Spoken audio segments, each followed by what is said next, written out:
মিয়ানমারের রাখাইন রাজ্যে সংঘাত, সহিংসতা ও খাদ্য সংকটের কারণে সীমান্ত অতিক্রম করে বাংলাদেশে রোহিঙ্গা অনুপ্রবেশ অব্যাহত আছে। শরণার্থী ত্রাণ ও প্রত্যাবাসন কমিশনারের কার্যালয়ের হিসাবে গত 1 বছরে 1,18,000 রোহিঙ্গা বাংলাদেশে এসেছেন।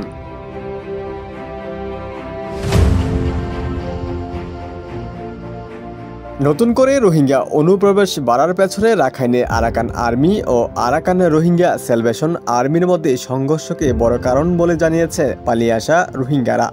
তারা বলছেন, গত কয়েক মাসে রাজ্যটিতে খাদ্য ও ঔষধের তীব্র সংকট দেখা দিয়েছে।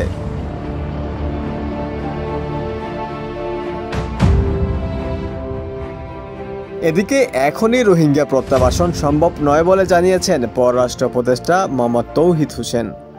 মিয়ানমারের সঙ্গে দ্বিপাক্ষিক আলোচনার মাধ্যমে রোহিঙ্গা সমস্যার সমাধানও দেখছেন না তিনি।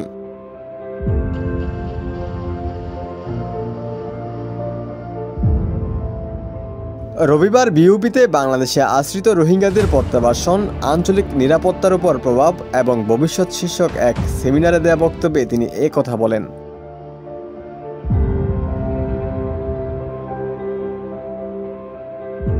পররাষ্ট্র উপদেষ্টা বলেন, মিয়ানমারের সঙ্গে দ্বিপাক্ষীয় আলোচনায় এ বিষয়ে বাস্তব কোনো ফল আসবে না। দ্বিপাক্ষীয় কূটনীতির ওপর বাংলাদেশের প্রাথমিক নির্ভরতা ছিল। আমি সহ অনেকেই সতর্ক করেছিলাম যে এই ধরনের প্রচেষ্টা ব্যর্থ হবে।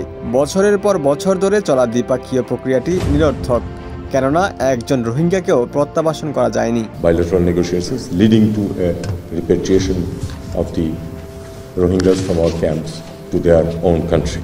তৌহিদ হোসেন আরও বলেন, এই সংকটের আমরা এখনও একটি কার্যকর সমাধান খুঁজে পাইনি। রোহিঙ্গাদের ফেরানোর বিষয়টি দুটি দিক রয়েছে, একটি হলো অধিকার, অন্যটি নিরাপত্তা। এই বিষয়গুলো নিশ্চিত না হলে রোহিঙ্গারা ফিরে যাবে না। তবে আমরা কোনো অযৌক্তিক প্রত্যাশায় নেই। যেই নির্যাতন থেকে তারা বাঁচতে চেয়েছিল, সেই নির্যাতনের মুখে কি তাদের পাঠিয়ে দেব? উপদেষ্টা আরও বলেন, আমরা এখন যা দেখছি তা হলো পূর্ণাঙ্গ গৃহযুদ্ধ। মিয়ানমারের এখন মূল অংশীদার সামরিক জান্তা, আরাকান আর্মি এবং জাতীয় ঐক্য সরকার। যে কোনো স্থায়ী সমাধানে এই 3 পক্ষকে যুক্ত হতে হবে, বিশেষ করে আরাকান আর্মিকে, যারা এখন রাখাইনের নিয়ন্ত্রণ করছে।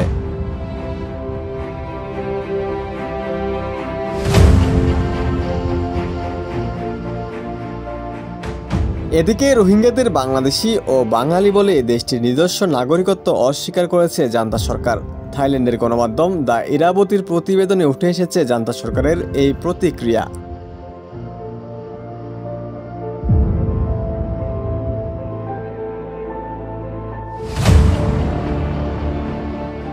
এক বিবৃতিতে জান্তা সরকার বলেছে, শরণার্থী ফেরানোর ব্যাপারে কুনমিংয়ে বাংলাদেশের প্রতিনিধিদের সঙ্গে মিয়ানমারের উপপররাষ্ট্রমন্ত্রী পর্যায়ে নিয়মিত বৈঠক হয়।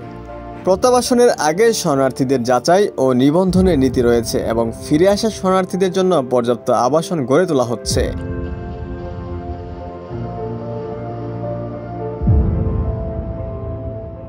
এর আগে মিয়ানমারের সেনাবাহিনীর নির্যাতনের মুখে বাংলাদেশে রোহিঙ্গা দল শুরু হয় 2017 সালের 25 আগস্ট।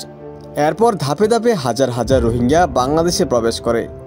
কক্সবাজারের বিভিন্ন ক্যাম্পে বসবাস করছে আরও 12 লাখ রোহিঙ্গা। ওমর ফারুক, ঢাকা প্রকাশ।